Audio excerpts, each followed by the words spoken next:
Hello everyone, welcome to Pitamra Educators. This video is for class 12th IT students and we are going to discuss last minute tips for tomorrow's exam. कल आपका exam है, so first of all I wish you all the best for your exam. और अब last minute tip, तो आपको पता होना चाहिए कि आपका जो क्वेश्चन पेपर है that will be of 30 marks. तो अगर हम पासिंग मार्क्स की बात करें, so passing marks will be 33%, so that will be 9.9 ऐसा कुछ आपका इसका पासिंग मार्क्स आएगा। तो हम इसको अप्रॉक्सीमेटली 10 लेके चलते हैं। So many of you are having doubt कि हम पासिंग मार्क्स के लिए कैसे पढ़ें, हम पास कैसे हों। सो पास होना इज़ वेरी ईजी। 10 मार्क्स तो आप ले ही आएंगे, क्योंकि यहाँ पे 5 मार्क्स तो आपके किसके हैं, देखिए एम्प्लॉयबिलिटी स्किल वाला जो पार्ट है उसी में आप इजीली 5 मार्क्स गेन कर सकते हैं, क्योंकि entrepreneurial skill and green skill ये यूनिट्स तो बहुत ही बेसिक हैं, ये बहुत इजी यूनिट्स हैं। आप इनको एनसीईआरटी जो बुक है उससे पढ़िए, और आई होप अभी तक पढ़ा भी होगा आपने। तो आप सैम्पल पेपर में देख सकते हैं कि 5 मार्क्स का आप ये ईजिली यहाँ से गेन कर सकते हैं। अब अगर आपको एग्जैक्ट आंसर नहीं भी आता ना, तो छोड़िएगा मत कोई भी क्वेश्चन। अगर एग्जैक्ट आंसर नहीं आता तो उससे रिलेवेंट आंसर, उससे रिलेटेड आंसर जो भी है आप उसे लिख सकते हैं। फॉर एग्जांपल अगर हम यहाँ पे सैम्पल पेपर में क्वेश्चन देखें, हु आर सोशल एंटरप्रेन्योर्स। सो यहाँ पे अगर आपको एग्जैक्ट डेफिनेशन सोशल एंटरप्रेन्योर्स की नहीं भी पता, तो आपको पता होना चाहिए कि सोशल मतलब सोसाइटी। सो एंटरप्रेन्योर्स क्या होता है, जो कुछ नया चीज़ क्रिएट करते हैं, कुछ नया सोल्यूशन क्रिएट करते हैं। तो सोसाइटी के लिए जो लोग कुछ प्रोडक्ट बना रहे हैं, सर्विसेज प्रोवाइड कर रहे हैं फॉर द बेटरमेंट ऑफ और for the society, then they will be social entrepreneurs. तो इस तरीके से आप खुद से भी, अगर आपको एग्जैक्ट डेफिनेशन नहीं पता तो ऐसे छोड़िएगा मत। अगर जैसे यहाँ पे 4 क्वेश्चन में से आपको 3 अटैम्प्ट करने हैं, तो इनमें से 3 आप अटैम्प्ट करिएगा ही करिएगा। नेक्स्ट क्वेश्चन, जैसे ये वाला क्वेश्चन है, ये भी बहुत इजी और ये बहुत इंपॉर्टेंट है। पॉसिबल ग्रीन जॉब इन, अब यहाँ पे डिफरेंट सेक्टर्स दिए हैं बुक में जो कि आपको पता होने चाहिए। लाइक आपका बिल्डिंग एंड कंस्ट्रक्शन है, एग्रीकल्चर है, तो आपको पता होना चाहिए कि इनमें लाइक ट्रांसपोर्टेशन सेक्टर है, ऐसे बहुत सारे सेक्टर दिए हैं। तो उनमें क्या ग्रीन जॉब की पॉसिबिलिटी है, क्या क्या टाइप की ग्रीन जॉब्स हो सकती हैं, वो आपको लिखना है। जैसे कि बिल्डिंग एंड कंस्ट्रक्शन में क्या हो सकता है, सोलर पावर इंस्टॉलेशन हो सकता है, ग्रीन बिल्डिंग क्रिएशन हो सकता है। तो इस तरीके के पॉइंट्स आप लिखेंगे। 1 मार्क्स का है तो एटलीस्ट 2 पॉइंट्स आप पे मेंशन करिएगा। सो 5 मार्क्स लाना बहुत ईजी है, छोड़ के मत आइएगा क्वेश्चन। नेक्स्ट यहाँ से 5 मार्क्स आए, अब हमारे बचे 5 मार्क्स।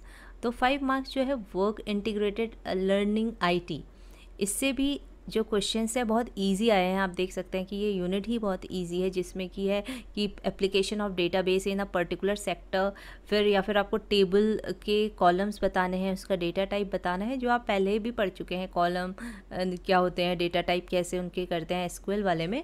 सो ये वाली यूनिट भी बहुत ईजी है, और इससे हम देख सकते हैं कि कितने क्वेश्चन आए हैं। लॉन्ग आंसर क्वेश्चन आया है एक 4 मार्क्स का, और एक आया है शॉर्ट आंसर क्वेश्चन। सो 5 मार्क्स का यहाँ पे भी आ रहा है 4 और 5। सो 5 मार्क्स का क्वेश्चन जो है आपका वर्क इंटीग्रेटेड लर्निंग IT से आ रहा है। तो 5 मार्क्स तो यहाँ से आ गए और 5 यहाँ से आ गए, तो आपके पासिंग मार्क्स तो इजीली यहाँ से आ जा रहे हैं। बाकी जावा, अब जावा में जिसको डाउट है कि हम जावा कैसे अटेम्प्ट करें, तो जावा में कोड आप नहीं भी पढ़ेंगे ना, तब भी आपके बहुत अच्छे मार्क्स आ सकते हैं। जावा की थ्योरी, जो मेन कॉन्सेप्ट है, लाइक एक्सेप्शन क्या होता है, इन सब की डेफिनेशन पढ़ लीजिए।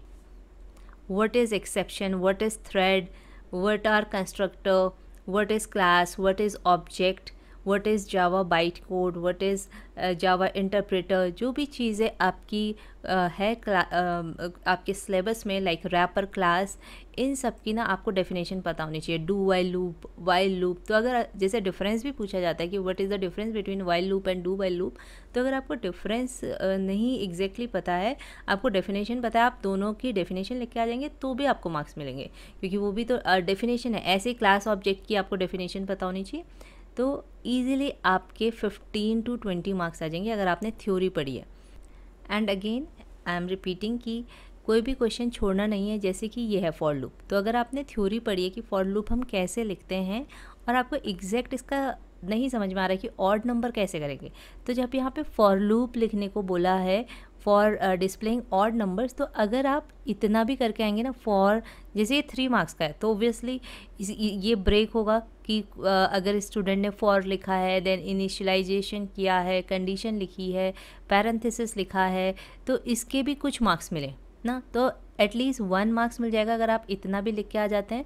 तो यहाँ पे like int i equals to, ये तो आपको समझ में आ रहा है कि 1 से आ रहा है तो 1 ना, तो इतना भी लिख के आएंगे यहाँ पे system.out.println आई, तो इतने में आपको ईजीली कितने मार्क्स मिल सकते हैं, 2 थोड़े बहुत, मतलब जैसे अगर आपने ये सिंटेक्स यहाँ से सही लिखा है आई, फिर कंडीशन थोड़ी बहुत अगर रॉन्ग भी हो रही है इट्स ओके, बट मतलब ऐसा इस आई मीन टू से कि ऐसा नहीं करना है कि ये आपने देखा और आपको लगा रही तो बहुत डिफ़िकल्ट है छोड़ दो, ऐसा नहीं करना है। आपको अटेम्प्ट करना है जितना भी आपको आता है। जैसे फॉर लूप का आपको सिंटेक्स आता है तो वो लिखिए, जो भी चीज़ें समझ में आ रही हैं उतना लिखिए, तो एटलीस्ट 3 मार्क्स का है तो 1 मार्क्स तो आपको मिलेंगे ही मिलेंगे।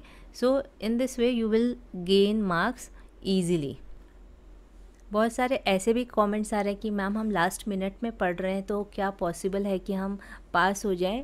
ओब्वियसली अगर आप अभी भी ग्रीन स्किल्स को अच्छे से पढ़ लें, लर्न कर लें, तो अभी 5 मार्क्स तो यहीं पे आ जाएंगे। और एक बार वर्किंग इंटीग्रेटेड लर्निंग आईटी वाली जो यूनिट है इसे भी अच्छे से पढ़ लीजिए। अभी आपके पास टाइम है थोड़ा सा रात का, तो आप उसमें इसको अच्छे से रीड करके लर्न करके अच्छे मार्क्स ला सकते हैं, मतलब पासिंग मार्क्स ला सकते हैं। अच्छे तो क्या कहूँ मैं, पासिंग मार्क्स ला सकते हैं, पास हो सकते हैं।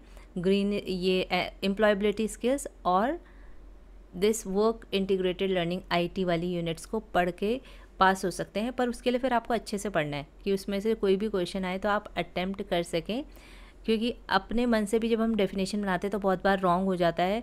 तो आपको एटलीस्ट कॉन्सेप्ट पता होना चाहिए कि आप सही डेफिनेशन या सही आंसर दें। आई होप ये वीडियो देख के आपको थोड़ा सा कॉन्फिडेंस आएगा कि हाँ हम ईज़िली जो है इसको करके पास तो हो ही सकते हैं, और अगर जिसने पहले से ही मेहनत की है तो वो अच्छे मार्क्स भी ला सकता है। और अगर अभी भी पढ़ रहे हैं तो अभी भी थोड़ा सा टाइम है, आप पढ़ के मार्क्स ला सकते हैं। तो अभी मेनली अब आप ये जो लूप वाले क्वेश्चन ऐसे हैं, फाइंड द आउटपुट, इन पे मत फोकस करिए। जो अभी अभी पढ़ना स्टार्ट कर रहे हैं वो थ्योरी पे फोकस करिए कि कंस्ट्रक्टर क्या होता है, लाइक कंस्ट्रक्टर की डेफिनेशन लर्न कर लीजिए, while loop, do while loop, wrapper class, data type, variable, इन सब की डेफिनेशन लर्न कर लीजिए। जितना भी सिलेबस है ना आपके में उन सब की डेफिनेशन, एसर्शन, थ्रेड कैसे क्रिएट करते हैं ये भी बहुत इंपॉर्टेंट है। तो उसमें जो जो आपको मेन थ्योरी दिख रही है वो लर्न कर लीजिए।